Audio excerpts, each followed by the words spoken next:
Hello. Hello, and happy last episode of this season. Season meaning, I don't know, year. Year. Yeah, last episode of 2025. I'm ready for some like major sloth Yeah. lifestyle I time. was just saying and commenting to myself, to you, to anybody who will listen, when we record this, there are less than 3 weeks before January. And that is always confronting to me because it feels like so monumental emotionally. And Yeah. it's really just like walking down the street and being like, oh, we turned the corner. There's January. It's like, it's just another day. So, Yeah. it's when you say you're looking for some downtime, seems like the enormity of it is more present with you than that. We'll just turn a corner and be in January.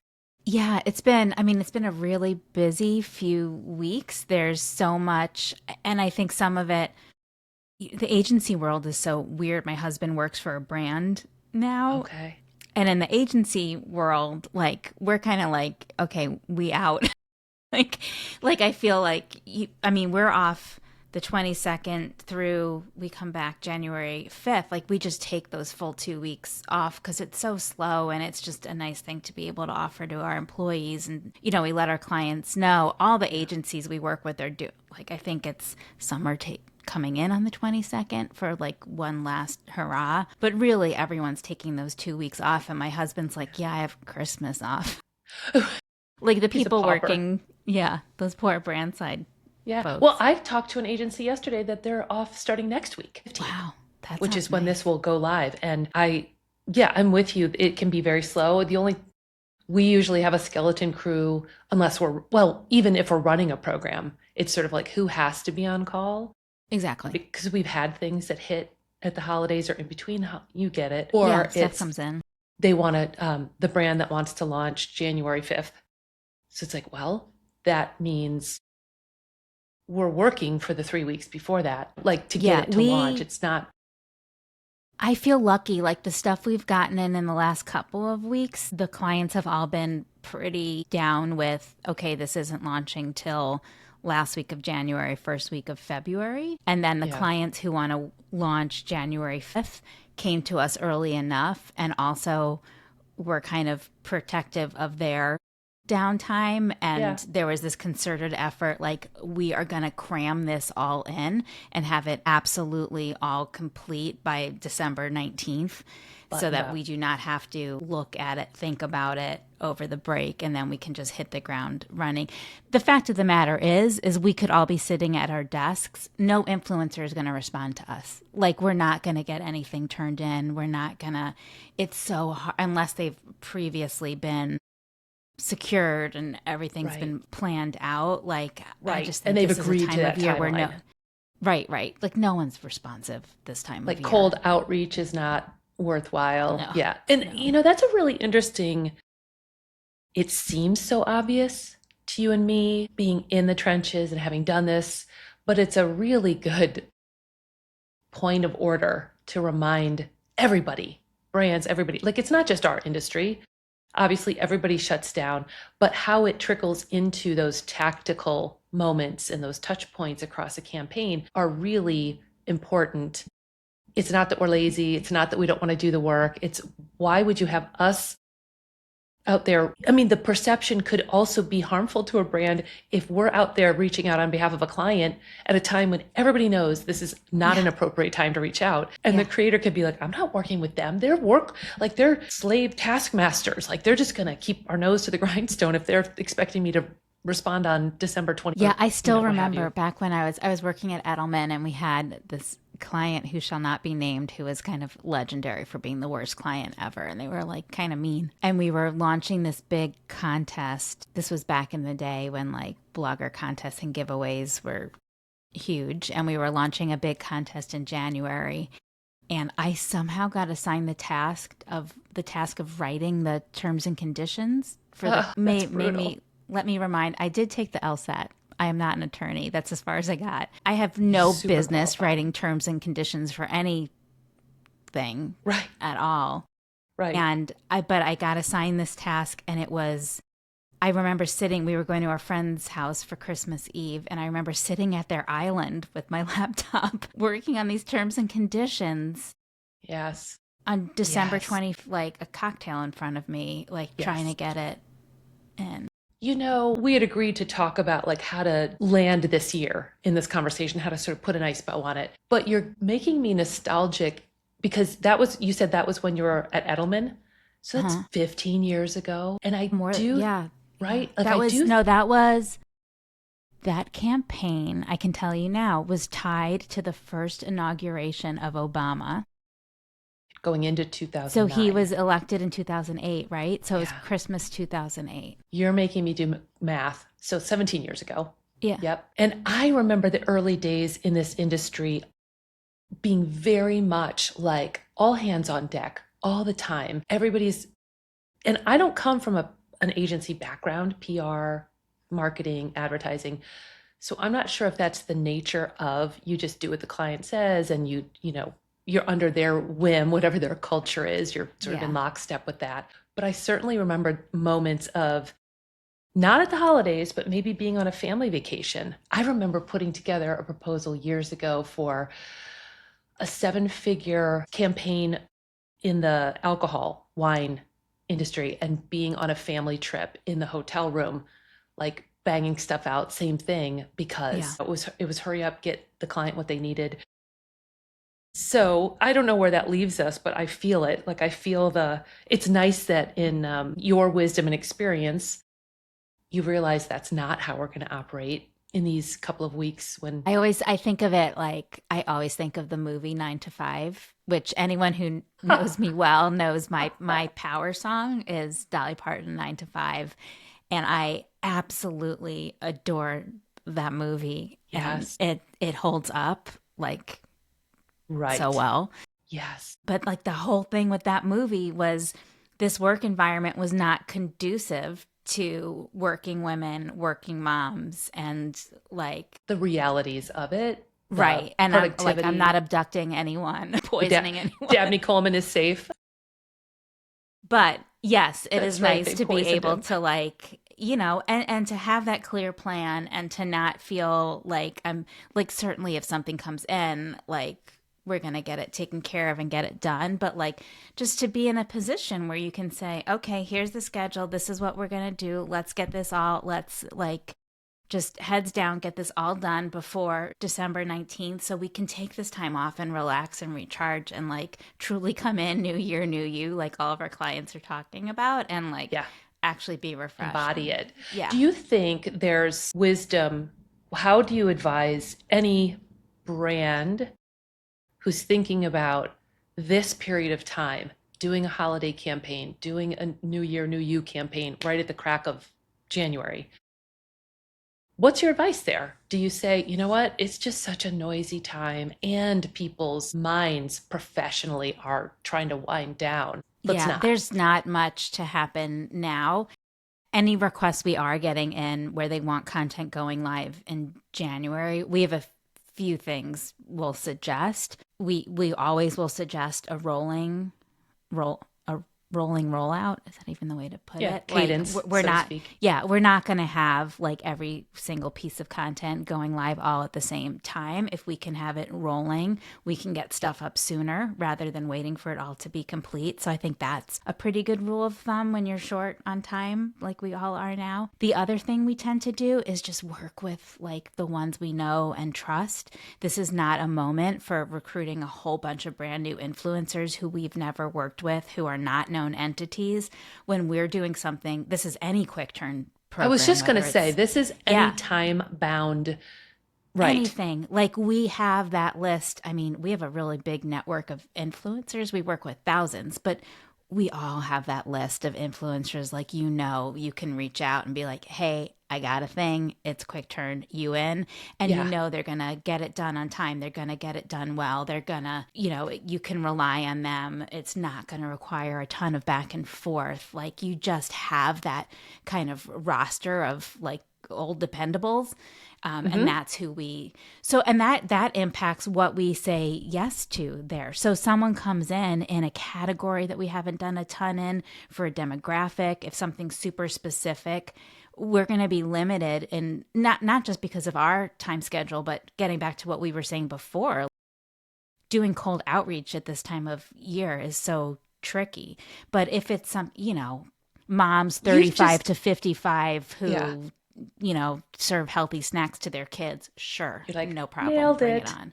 But Yeah. you're okay. I was going to say, you know me, I'm going to drill everything back to strategy and why a brand would reach out to you, to me. We've talked a lot about equity, the equity that we have with that pool of our inner circle. We know that reaching out to them with a time constraint, a hurry up and get this out, like you have to trust us, that can backfire on a brand big time. And we know how to do it in a nuanced, sophisticated way that keeps the brand safe, blah, blah, blah. And then it goes into the whole why you're paying us and the margin and why we're not necessarily always sharing the creator rates. We're going to get better rates even when it's a hurry up, expedite, because we have those relationships. Brands are going to get hammered. They're going to, well, here's my, they're not going to say it. Creators aren't going to say it, but they're going to layer in, well, you want to bump something else off my schedule because you're like jamming this in. That's always when you speak, what sparks me is the value of working with a veteran agency around these things. And so, yes, time constrained programs, all of that is wisdom. I guess I was asking, with the holidays right here upon us, I know that the smart brands needed to reach out to us in the summer or ideally September, maybe. September is even Yeah. still dicey. We talked about so many Yeah. It's holidays. tight. But when they do, when the timeline and the runway is appropriate, how are you feeling? What do you recommend around a campaign going live on December 17th? It's a wellness program that helps you tackle heartburn from all the eating that you're doing over the holidays. Yeah. I mean, So I it think has to go live. that's the thing. It has to be appropriate. We had a client who, for budgeting reasons, for calendar reasons, for whatever reasons, they had this desire to go live in December. It had nothing to do with the holidays. It had nothing to do with shopping. It had nothing to do with holiday cooking. It had nothing to do with heartburn from holiday cooking. It had absolutely nothing to do with all the stuff going on in December of any year. It wasn't And a so seasonal fit. It was not a seasonal fit. And something else you and I both know is that influencers cost more this time of year. This is their busiest time of year. It's like simple supply and demand. The content costs more. The exclusivity costs way more. Everything costs more. So we ended up telling this client, like, if there's any way you can push this to end of January. And they came to us early enough, so it wasn't like a rush situation. Yep. We had exactly the said, same thing happen. We would advise avoiding the holidays. You're just going to get buried. No one's going to be paying any attention. And then we also would avoid the first the first couple weeks of January, because this is not a new year, new you. And you're going to be buried in that. And these influencers are also busy with that. Like, your sweet spot's going to be whatever that date is that everyone gives up their New Year's resolution. What is that, January 17th? I think it's January 17th is like the official resolution. The gyms clear out again? Yeah. Yeah. Like, you got to be after that date. And then it's like smooth sailing, like everything. There is so much that goes into an effective strategy. And again, I think most brands and brand teams who are new to it or who are struggling with junior, maybe people on the team who aren't availing themselves of expertise like yours and mine, don't understand strategy isn't just about here's the content we want, here's the messaging. It is, what is your organization's internal policies around budget and procurement and accounts payable turnaround. So we had the same thing happen where a brand came to us, big brand. They were limited at the time to running programs quarterly and having everything contained within the quarter, beginning to end. That necessitated the same thing. We got to shoot. It wouldn't have mattered the quarter. It was, we got 3 months, go. And okay, I could talk for another podcast about what that time frame does to a campaign.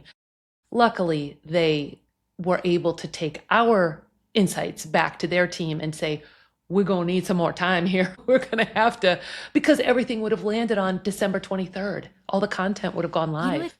You know what this is making me think of? I see, you and I spend, one could argue, way too much time on LinkedIn. And I often seen posts from managers and creators kind of complaining about timing, complaining about budget stuff. And often what I see is they put the blame in the wrong place. So they're like, God, this influencer marketing agency that we work with, like they're not approving people in time. They're moving budgets.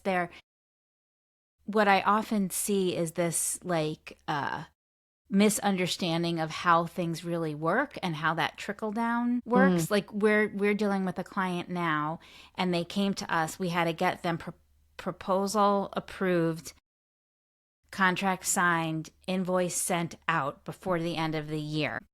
They have to pay it to us before the end of the year because of the way their budgets work. They want the content to go live in Q1 because of what you and I just talked about holidays being a rush time. And this also has nothing to do with holidays. Like there's so much like just weirdness about accounting and schedules and policies and that have nothing 100%. To do. Like that is not us treating an influencer badly or doing it. Like there's just, and like fun fact about this company, they said to us, they were like, hey, fun fact, this is the last year we can do this. Like next year, so in 2026, if we have money left over, if we realize in December we have money left over, we can't pull these shenanigans of contracting, sneaking it in invoicing, under the wire, sneaking it in. Like we might still come to you next December with leftover money, but it will have to be like that content will have to go live in December.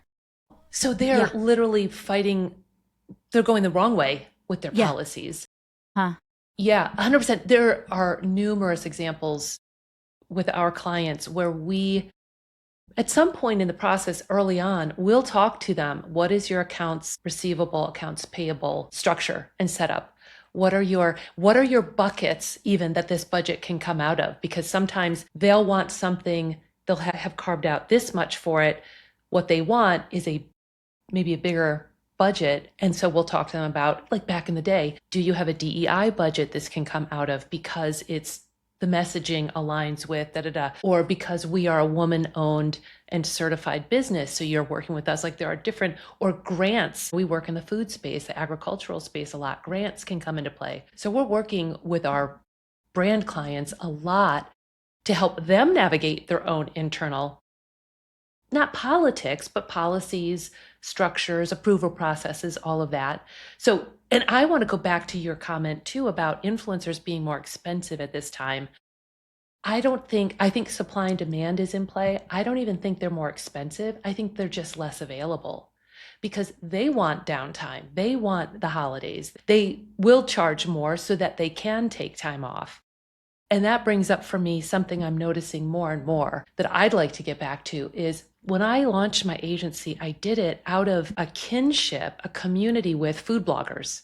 Like I was in that community, talking to them, understanding them. And I built the agency based on recognizing their value and how best to support them through all of this. And if I could wave a wand, it would be to open the eyes of anybody who's contracting with influencers, creators, to more closely align what they need in your systems, budgets, messaging, all of it, rather than just treating them like a channel, making it very sterile and hygienic and just performance-based and just hit your marks and don't bother us, because your insight right there about like, of course we know this time of year is more expensive, but there's a reason, there's people behind it.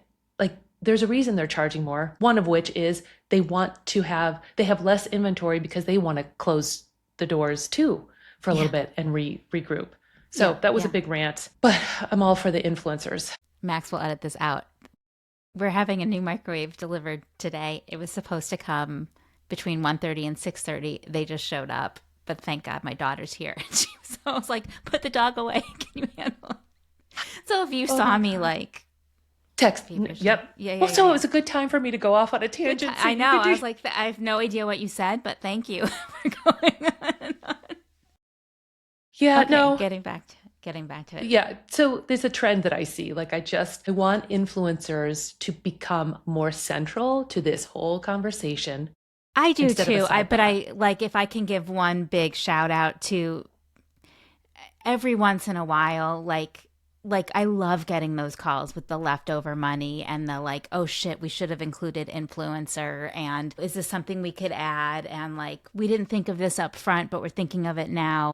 It's all difficult, it's all hard, and sure, like the ideal is that influencer is part of the strategy from the very beginning and it's all thought out and everything's integrated. But at the same time, I think both of us could say this, right? Like being an agency who does have relationships in the space, who has been doing this for so long, who can pull something out of their ass at the last minute and make it really, really awesome. Hmm. Sometimes it's nice to encounter those clients who did not plan ahead and are kind of in a pickle or have an unexpected chunk of money to spend, because I know, you know what, like we're one of the few agencies that can actually do something with that. So bring it Yeah. on.